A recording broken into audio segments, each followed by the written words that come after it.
تفضلي لهون سلمى. زيارتك الأولى لأربيل، شو تصورك للزيارة؟ كيف بتشوفي المكون الكردي ومكون سوري كمان، وهون أنت هلأ جاية بزيارة خاصة لأربيل. شو فكرتك؟ لك كمان زملاء كراد ممثلين، تحكي لنا عن زيارتك وعن يعني الفكرة اللي عندك إياها. الحقيقة هي أول زيارة. أول شي بدي أحيي كل اللي عم يتابعونا هلا لأهلنا يعني بأربيل، وأصحابي ورفقاتي كمان موجودين هون.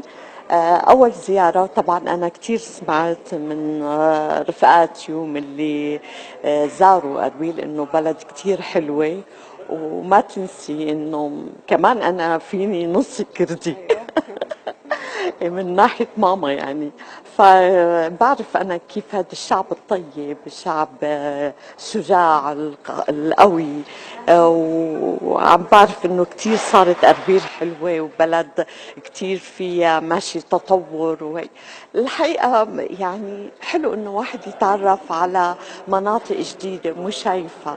طبعا أنا زايرة العراق، بس أربيل أول مرة بزورها. تمام، أهلا وسهلا فيكي. أهلا بلي وسهلا.